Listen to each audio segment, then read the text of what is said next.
Welcome to Perimenopause How. This video is about magnesium, and I will be referring to this article that you can see on screen, which is called Magnesium, the Cure to All Disease. And this really is the problem that I have with magnesium. It does have medical uses, but at the moment it's very trendy with the alternative health community, and really it's being hailed as the cure to many different diseases. And unfortunately, things like that, and we've seen in the past, there have been trends for coconut oil and turmeric and B12 and all sorts of different things. Magnesium is currently very popular, but a lot of the things that are claimed are probably false claims, I'm afraid. And one of the things that you're going to see a lot of in the group, because it gets posted frequently, is this meme that appears in all sorts of places and for which there is absolutely no proof whatsoever about different types of magnesium curing different diseases. So, for example, this one says that magnesium malate is energizing and can treat fibromyalgia.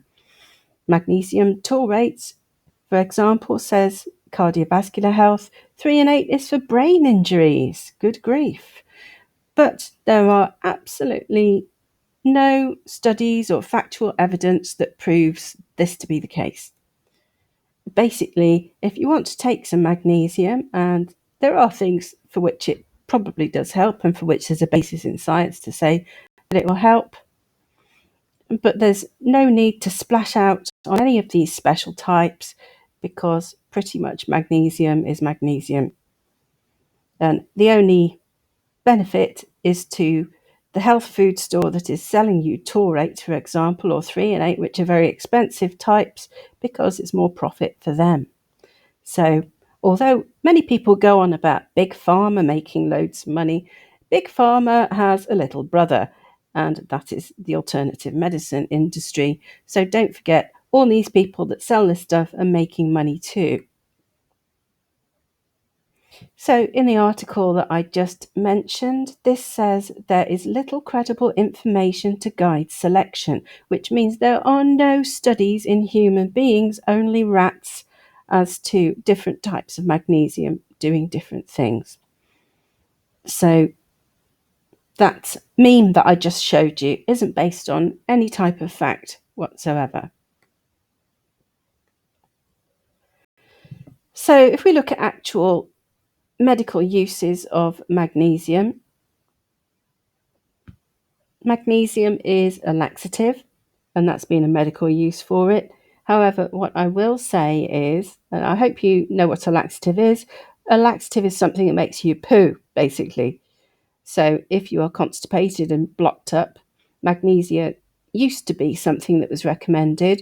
However, what you'll find is if you take too much magnesium and it gives you diarrhea, you will get very bad stomach cramps as well. There are much kinder things to take as laxatives.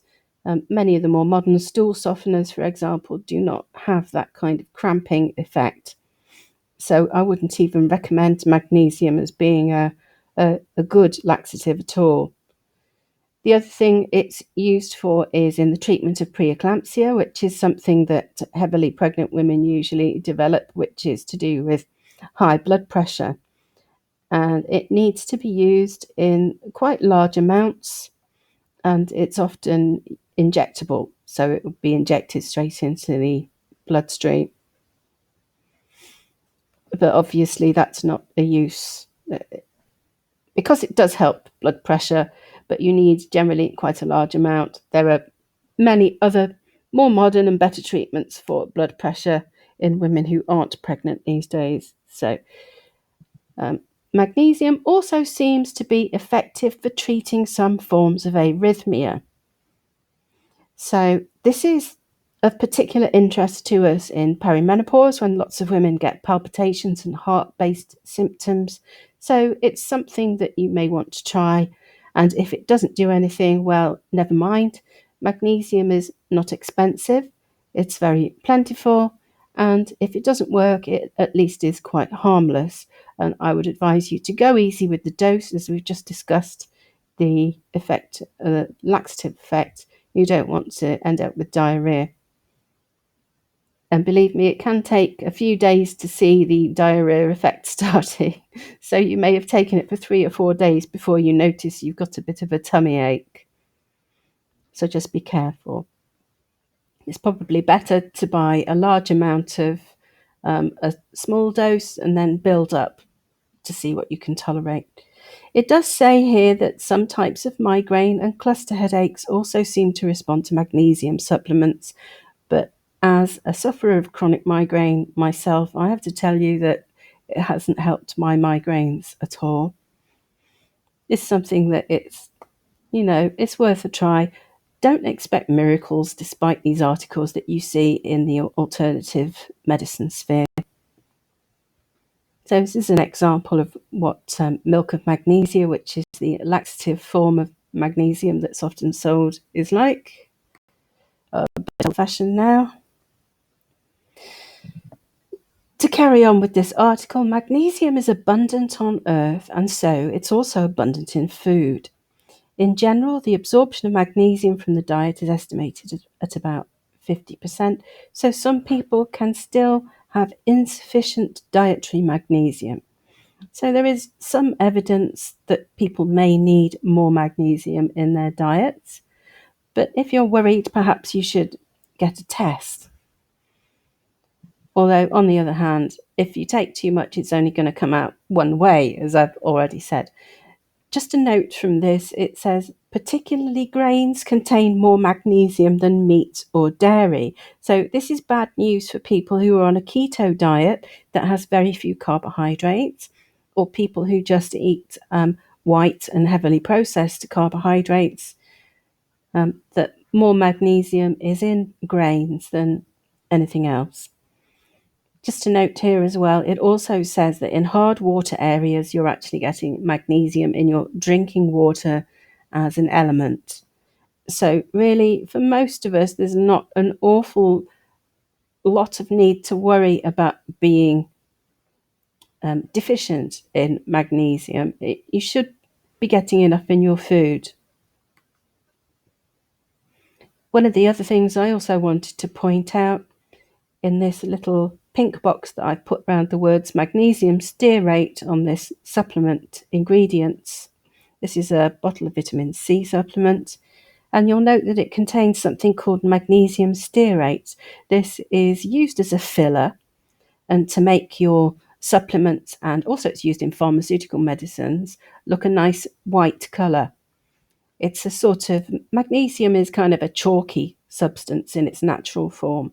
So that's what makes all these pills look a nice white, hygienic looking colour.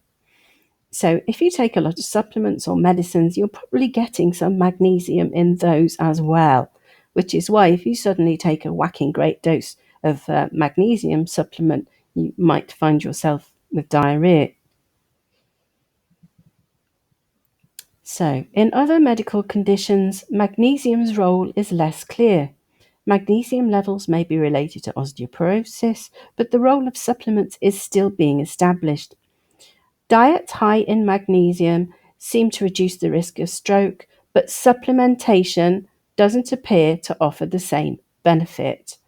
So, what this article is saying is that taking supplements may not do the same thing as increasing your dietary magnesium. So, that is magnesium that comes from foods. So, this basically is saying eat your greens, which is very old fashioned and advice from your mum. But, this does seem to be the best thing that you can do if you want to increase your magnesium, is to start eating foods that are higher in it. So the same thing can be said for managing high blood pressure. Effects with supplements are inconsistent and unimpressive. It also mentions here muscle cramps and restless legs. These perhaps could be caused by something that we call electrolytes being imbalanced. When you sweat, you excrete salt, as in sodium, which is one of the 4 key electrolytes. The electrolytes being magnesium, calcium, potassium, and sodium, sodium being salt. And sometimes these can get out of balance and cause muscle cramps, and restless leg. So that's more likely in people who've been exercising and sweating a lot. But as we also know, women in perimenopause and menopause can sweat a lot due to hot flashes and night sweats. So taking one of these electrolyte drinks or tablets, or that you can get the little dissolvable, soluble ones, that sometimes can be a good thing if you've got the muscle cramps and twitches or restless legs. I also have restless legs. It's one of the many different problems that I have. And unfortunately, I have tried magnesium tablets and magnesium spray, because you can get magnesium in a lot of different formats now. And neither of those helped my restless leg syndrome, I'm afraid. So if we look at food sources, and I'm sure you can find better examples than this, this says that pumpkin seeds have a lot of magnesium in them, spinach, Swiss chard, dark chocolate, black beans, quinoa, halibut, almonds, and all of these very good and healthy foods contain plenty of magnesium. So you can improve the amount that you're getting from your diet quite easily. This is another thing that you could do, and I don't know how successful I find this really, but I like it soaking in a nice hot bath. So putting some Epsom salts in the water is another way that you can absorb the magnesium through your skin. And it's relaxing if nothing else. I think it does work a bit for if you've got sore muscles. And here we've gone through all of the things to the end now.